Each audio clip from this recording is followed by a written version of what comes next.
Assalamualaikum warahmatullahi wabarakatuh. Hai semuanya, perkenalkan kami dari kelompok 5 yang beranggotakan 3 orang, yaitu saya sendiri, Fitri Nur Cahyati, serta kedua rekan saya, Linka Natali, Anissa Safitri, dan Anggita Dewi. Pada video kali ini, kami akan mempresentasikan hasil diskusi kami mengenai instrumen keuangan, kas, dan piutang, guna memenuhi tugas UAS mata kuliah Akuntansi Keuangan Menengah Pertama dengan dosen pengampu Bapak Hilmi Satria Hilmawan, SE. Simak sampai akhir ya. Di sini ada 3 poin materi yang akan kita sampaikan pada video kali ini. Yang pertama, kita akan membahas kas yang akan disampaikan oleh saya sendiri. Dan yang kedua, kita akan membahas piutang yang akan disampaikan oleh teman saya, Anggita. Terus yang terakhir, piutang wesel yang akan disampaikan oleh teman saya, Linka Natali. Langsung saja kita masuk ke pembahasan yang pertama, yaitu kas. Jadi, kas adalah aset keuangan atau instrumen keuangan yang menambah nilai aset dan mengurangi nilai liabilitas. Yang dimaksud menambah nilai aset itu contohnya seperti kita membeli barang, maka aset kita bertambah. Kemudian, yang dimaksud dengan mengurangi liabilitas keuangan itu contohnya seperti kita melunasi utang, jadi otomatis liabilitas kita itu berkurang. Di sini ada beberapa ciri-ciri kas. Yang pertama, kas itu merupakan aset yang paling likuid atau cair. Bayangkan nih, teman-teman punya banyak aset. Ada rumah, mobil, emas, dan uang tunai. Dari semua itu, uang tunai lah yang paling mudah teman-teman ubah menjadi barang atau jasa kapanpun. Begitu juga dengan kas dalam akuntansi, yang merupakan aset yang paling cepat yang bisa teman-teman gunakan untuk melakukan transaksi. Yang kedua, merupakan alat tukar standar. Yang ketiga, kas itu merupakan dasar untuk mengukur dan menghitung item lainnya dalam akuntansi. Semua harga barang dan jasa diukur menggunakan uang, jadi kas menjadi patokan untuk menghitung nilai dari semua aset dan kewajiban perusahaan. Yang terakhir, kas termasuk aset lancar. Aset lancar itu aset yang bisa dengan mudah diubah menjadi kas dalam waktu singkat. Nah, selain kas, ada juga yang disebut dengan setara kas. Setara kas merupakan investasi jangka pendek yang sangat likuid, di mana sangat mudah dikonversi menjadi uang tunai. Sangat dekat dengan jatuh temponya, yaitu kurang dari 3 bulan, sehingga risiko perubahan nilainya tidak signifikan atau tidak berpengaruh. Pembahasan selanjutnya adalah kas terbatas. Jadi, perusahaan biasanya memisahkan antara kas yang dibatasi dengan kas biasa. Dalam akuntansi perusahaan tuh biasanya misahin uangnya dari kas biasa yang digunakan buat kegiatan sehari-hari perusahaan, seperti bayar gaji karyawan, membeli bahan baku, atau bayar tagihan listrik. Sedangkan kas terbatas atau dana cadangan dalam perusahaan biasanya disisihkan untuk tujuan khusus di masa depan.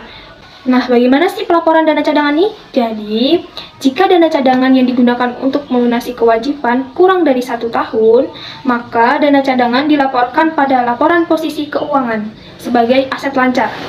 Jika lebih dari 1 tahun, maka dana cadangan diklasifikasikan dalam aset non-lancar. Nah, apa aja sih risiko kas?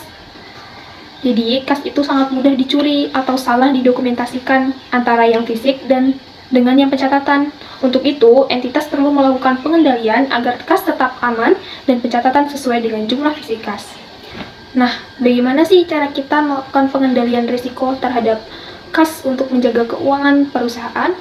Kita bisa melakukan beberapa hal, seperti yang pertama, memisahkan tugas orang yang mengizinkan pembayaran, mencatat transaksi, dan yang mengelola keuangan. Yang kedua, membayar semua tagihan melalui cek bank. Yang ketiga, menyimpan uang di lemari besi yang terkunci. Dan keempat, menerima semua uang melalui bank. Dan kelima, membandingkan catatan keuangan perusahaan dengan laporan bank, atau biasa disebut rekonsiliasi bank. Kemudian memisahkan rekening untuk menerima dan mengeluarkan uang, dan menggunakan dana kas kecil yang jumlahnya sudah ditentukan untuk pengeluaran kecil-kecilan. Kemudian, seperti yang teman-teman lihat di sini, ada tabel resum terkait pengklasifikasian kas ekuivalen, dan yang bukan kas. Piutang, uang yang harus dibayarkan kepada perusahaan karena sudah membeli barang atau jasa secara kredit. Dalam bisnis, piutang disebut dengan piutang dagang. Bank juga memiliki piutang, yaitu uang yang dipinjamkan kepada orang lain. Piutang dibagi menjadi 2 jenis, yaitu piutang yang dibayar dalam jangka jangka waktu yang dekat atau disebut dengan piutang lancar, dan piutang yang dibayar dengan jangka waktu yang lebih lama atau piutang tidak lancar. Jenis piutang yang pertama ada piutang dagang. Perjanjiannya bisa tertulis atau tidak tertulis, tetapi jasa atau barang telah diberikan kepada pembeli, sehingga pembeli wajib menunaikan pembayaran. Yang kedua, ada piutang wesel, perjanjian tertulis atau notes. Ya, ada juga piutang lain-lainnya. Pertama, ada kemajuan bagi pejabat dan karyawan, uang muka kepada anak perusahaan, deposit yang diberikan untuk menanggung kompetensi kerusakan atau kerugian, dividen dan bunga yang diterima, deposit yang dibayarkan sebagai jaminan kinerja atau pembayaran. Cara mengukur piutang, harga pertukaran adalah nilai yang disepakati untuk suatu barang atau jasa yang dibeli secara kredit. Nilai ini menjadi dasar perhitungan utang dan biasanya tercatat dalam faktur. Meskipun begitu, faktor seperti diskon dan jangka waktu pembayaran dapat mempengaruhi jumlah yang harus dibayar. Diskon perdagangan. Diskon perdagangan adalah alat yang digunakan perusahaan untuk menyesuaikan harga jual produk tanpa harus mengubah daftar harga resmi. Dengan memberikan potongan harga tertentu, perusahaan dapat menawarkan harga yang lebih fleksibel kepada pelanggan tanpa perlu sering-sering mencetak ulang katalog. Diskon tunai. Perusahaan menawarkan diskon tunai atau diskon penjualan untuk mendorong pembayaran cepat. Diskon tunai umumnya disajikan dalam bentuk seperti 2% jika dibayarkan dalam 10 hari, jumlah bruto yang jatuh tempo dalam 30 hari. Terdapat dua metode, yaitu gross method dan net method. Selanjutnya ada elemen bunga dalam piutang. Idealnya perusahaan harus mengukur piutang dengan nilai sekarang, yaitu diskon uang tunai yang akan diterima di masa depan ketika penerimaan kas yang telah diharapkan membutuhkan masa tunggu. Jumlah nominalnya yang ditentukan tidak sebanding dengan jumlah yang akhirnya diterima oleh perusahaan.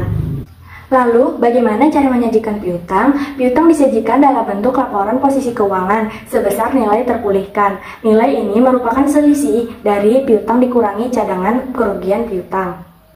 Penghapusan piutang. Terdapat dua metode penghapusan piutang, yaitu metode langsung atau direct write-off method atau metode pencadangan atau allowance method. Metode pencadangan kerugian piutang. Terdapat dua metode pencadangan kerugian piutang, yaitu presentasi penjualan dan presentasi piutang. Masuk ke materi selanjutnya, yaitu piutang wesel.